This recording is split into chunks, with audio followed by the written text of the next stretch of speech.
Assalamualaikum warahmatullahi wabarakatuh. Perkenalkan, nama saya Ringgo Noto Saputra dari Prodi Akuntansi, Fakultas Ekonomi dan Bisnis, Universitas Pancasakti Bekasi. Di sini saya akan mempresentasikan materi untuk memenuhi tugas ujian akhir semester untuk mata kuliah Etika Bisnis dengan dosen pengampu Muhammad Taufan Nugroho, SSI MM. Tentang yang pertama yaitu pasar persaingan sempurna yang meliputi pasar bebas. Kedua, pasar persaingan tidak sempurna yang meliputi monopoli, oligopoli, monopsoni, dan oligopsoni.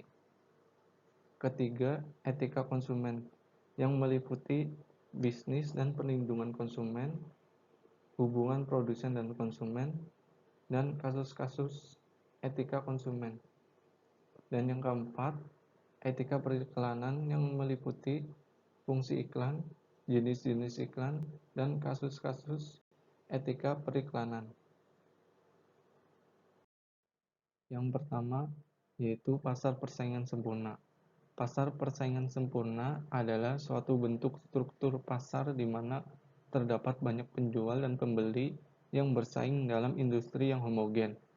Pasar persaingan sempurna sering digunakan sebagai model teoritis untuk memahami prinsip-prinsip dasar ekonomi, namun jarang ditemui secara sempurna di dunia nyata. Beberapa contoh pasar yang mendekati kondisi persaingan sempurna termasuk pertanian komoditas tertentu di mana produk yang dihasilkan hampir identik dan banyak produsen kecil. Contoh pasar persaingan sempurna adalah pasar bebas. Pasar bebas adalah suatu sistem ekonomi di mana kegiatan ekonomi seperti produksi, distribusi, dan pertukaran diatur oleh mekanisme pasar tanpa campur tangan pemerintah yang signifikan. Dalam sistem pasar bebas, keputusan ekonomi dibuat oleh kekuatan pasar permintaan dan penawaran. Sistem pasar bebas tidak berarti bahwa tidak ada regulasi atau perlindungan hukum. Beberapa regulasi mungkin tetap ada untuk memastikan adanya keadilan, perlindungan konsumen, dan pencegahan monopoli atau praktek bisnis yang merugikan. Meskipun idealnya diinginkan, pasar bebas seringkali tidak berjalan secara murni di dunia nyata, dan banyak ekonomi mengadopsi campuran sistem ekonomi dengan sistem pasar bebas dan intervensi pemerintah yang seimbang. Yang kedua yaitu pasar persaingan tidak sempurna. Pasar persaingan tidak sempurna adalah bentuk struktur pasar di mana beberapa karakteristik dari pasar persaingan sempurna tidak terpenuhi. Beberapa jenis pasar persaingan tidak sempurna melibatkan keberagaman dalam hal produk, pembeli, dan penjual yang memiliki ketentuan pasar, kekuatan pasar, serta campur tangan pemerintah dalam berbagai tingkat.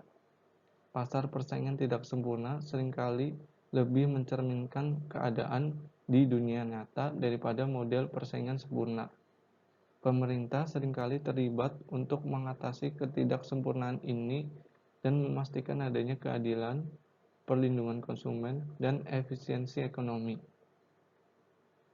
Contoh pasar persaingan tidak sempurna yaitu yang pertama, monopoli, yaitu suatu situasi di mana hanya ada suatu penjual atau produsen tunggal yang mendominasi seluruh pasar.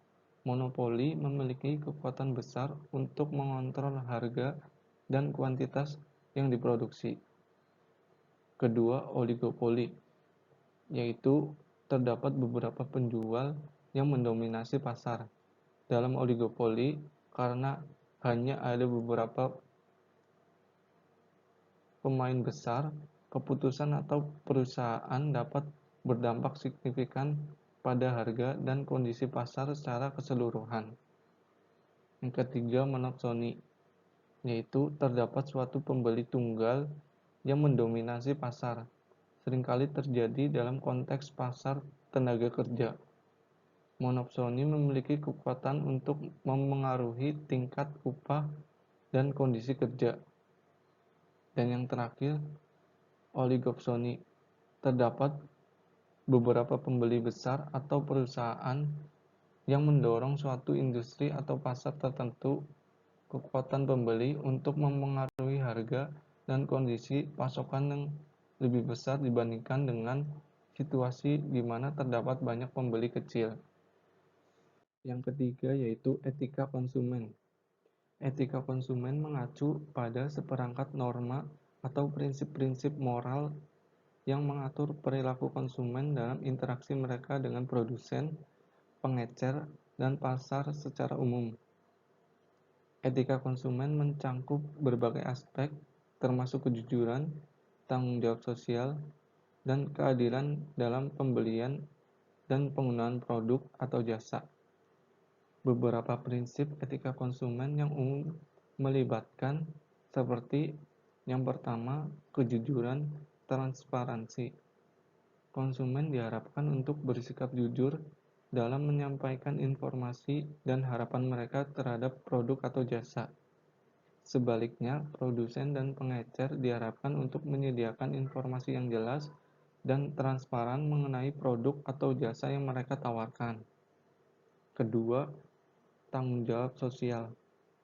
Konsumen dapat memilih untuk mendukung perusahaan yang memiliki tanggung jawab sosial seperti praktik bisnis yang berkelanjutan, perlakuan adil terhadap pekerja, dan dukungan terhadap masalah-masalah sosial atau lingkungan. Ketiga, perlindungan hak konsumen. Konsumen diharapkan untuk mengetahui dan memperjuangkan hak-hak mereka seperti hak untuk informasi yang jelas, hak untuk keamanan dan kesehatan, serta hak untuk mendapatkan layanan pelanggan yang baik. 4. Keadilan dan anti-diskriminasi. Konsumen diharapkan untuk menghindari, mendukung, atau terlibat dalam praktik-praktik diskriminatif. Mereka juga diharapkan untuk memilih produk atau jasa yang diproduksi dan distribusikan dengan prinsip-prinsip keadilan. 5. Pemikiran lingkungan. Etika konsumen dapat mencangkup kepedulian terhadap dampak lingkungan dari produk atau jasa yang dikonsumsi. Ini bisa melibatkan pemilihan produk yang ramah lingkungan atau mendukung perusahaan yang berkomitmen pada praktik bisnis yang berkelanjutan. Dan yang keenam, penghindaran penipuan dan praktik bisnis yang tidak etis. Konsumen diharapkan untuk menghindari terlibat atau dalam penipuan atau praktik bisnis yang tidak etis. Ini mencakup pembelian barang palsu, dukungan terhadap bisnis yang terlibat dalam kegiatan ilegal, dan lainnya. 3.1 Bisnis dan perlindungan konsumen. Bisnis dan perlindungan konsumen memiliki hubungan yang penting untuk menjaga keseimbangan antara kepentingan perusahaan dan hak-hak konsumen. Perlindungan konsumen adalah serangkaian kebijakan dan tindakan yang bertujuan melindungi konsumen dari praktik bisnis yang merugikan atau tidak etis. Perlindungan konsumen bukan hanya tentang mematuhi hukum, tetapi juga merupakan strategi bisnis yang baik. Menciptakan hubungan yang positif dengan konsumen dapat meningkatkan kepercayaan dan membangun reputasi yang baik untuk perusahaan. Selain itu, keberlanjutan bisnis dalam jangka panjang seringkali tergantung pada kepuasan dan kepercayaan konsumen. 3.2 Hubungan produsen dan konsumen. Hubungan antara produsen dan konsumen menciptakan dasar ekonomi pasar. Hubungan ini mencerminkan interaksi kompleks antara entitas yang menciptakan barang dan jasa atau produsen dan mereka yang mengonsumsinya atau konsumen. Beberapa aspek penting dari hubungan ini melibatkan pertukaran barang dan jasa, saling ketergantungan, dan pengaruh satu sama lain. Hubungan antara produsen dan konsumen adalah dinamis dan terus berubah seiring waktu. Perubahan teknologi, tren pasar, dan preferensi konsumen dapat mempengaruhi dinamika hubungan ini dan saling bergantung untuk mencapai keberlanjutan dalam ekonomi pasar. 3.3 Kasus-kasus etika konsumen. Kasus-kasus etika konsumen mencakup situasi-situasi di mana perilaku konsumen atau praktik bisnis menimbulkan pertanyaan etis. Beberapa kasus etika konsumen yang umum melibatkan keputusan konsumen, perilaku bisnis, atau isu-isu sosial. Berikut beberapa contoh kasus etika konsumen. Yang pertama yaitu pemalsuan produk. Beberapa konsumen mungkin terlibat dalam pembelian produk palsu atau tiruan. Ini dapat merugikan produsen asli dan konsumen mungkin tidak menyadari resiko kesehatan atau keselamatan yang terkait dengan produk palsu. Kedua, penipuan konsumen.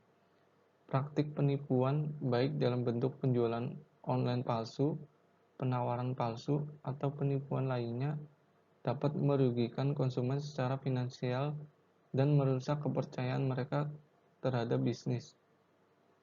Ketiga, hak konsumen. Pelanggaran hak konsumen seperti penolakan pelayanan tanpa alasan yang sah atau penyalahgunaan data pribadi dapat menjadikan kasus etika konsumen. Keempat, kesehatan dan keselamatan produk.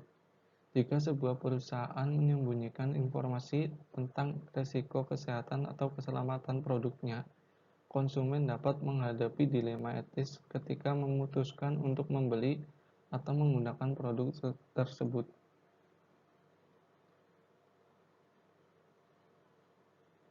Dan yang kelima, praktik pemasaran menyesatkan. Praktik pemasaran yang menyesatkan seperti iklan palsu atau penawaran yang tidak jujur dapat merugikan konsumen dan merusak kepercayaan mereka terhadap merek atau industri. Memahami dan mengatasi kasus-kasus etika konsumen menjadi semakin penting dalam konteks global yang berkembang, di mana konsumen memiliki peran yang semakin aktif dalam membentuk praktik bisnis dan sosial. Keempat, etika periklanan. Etika periklanan merujuk pada prinsip-prinsip moral dan nilai-nilai yang harus diikuti oleh para pemasar dan periklanan dalam membuat, mendistribusikan, dan mengkomunikasikan pesan-pesan periklanan kepada masyarakat. Tujuannya adalah untuk memastikan bahwa periklanan yang dilakukan dengan cara jujur, adil, dan bertanggung jawab. Beberapa prinsip etika periklanan melibatkan yang pertama, kebenaran dan jujur, kedua, hormat dan tanggung jawab, ketiga, pelindungan konsumen, keempat, keragaman dan representasi yang adil, kelima, perlindungan anak-anak, keenam, kesesuaian dengan hukum, ketujuh, kehormatan dan integritas profesional, dan kedelapan, lingkungan. Prinsip-prinsip ini membentuk dasar untuk memastikan bahwa periklanan dilakukan secara etis, mempromosikan integritas, dan memberikan nilai positif kepada masyarakat. AdSense terhadap etika periklanan membantu membangun kepercayaan konsumen dengan mendukung hubungan yang berkelanjutan pada perusahaan dan pelanggan. 4.1 Fungsi iklan. Iklan memiliki beberapa fungsi yang sangat penting dalam konteks bisnis dan pemasaran. Berikut adalah beberapa fungsi utama dari iklan. Yang pertama, meningkatkan kesadaran atau awareness. Kedua, mendorong penjualan atau sales promotion. Ketiga, membangun citra merek atau brand building. Keempat, memberikan informasi produk. Kelima, mendorong perubahan perilaku konsumen. Keenam, menjangkau pasar sasaran atau target market reach. Ketujuh, membentuk referensi konsumen. Kedelapan, membantu peluncuran produk baru. Kesembilan, mendukung hubungan pelanggan atau customer relationship support. Dan yang ke-10, mendorong inovasi dan persaingan. 4.2 Jenis-jenis iklan. Terdapat beberapa jenis iklan yang digunakan oleh perusahaan untuk mencapai tujuan pemasaran mereka. Berikut ini beberapa jenis iklan yang umum digunakan. Yang pertama, iklan cetak. Contohnya yaitu majalah dan surat kabar. Kedua, iklan elektronik, yaitu iklan yang biasanya dipromosikan dalam televisi atau radio. Ketiga, iklan luar ruang, yaitu contohnya seperti papan reklame dan transportasi umum. Ini biasanya ada pada transportasi umum seperti busway, itu biasanya ada iklan-iklan. Keempat, iklan online. Contohnya yaitu banner, iklan pop-up, dan iklan media sosial. Iklan pemasaran langsung, contohnya yaitu surat langsung dan email marketing. Iklan sponsoring, yaitu contohnya seperti iklan pendukung.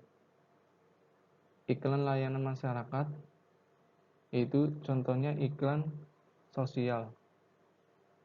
4.3 Kasus-kasus etika periklanan.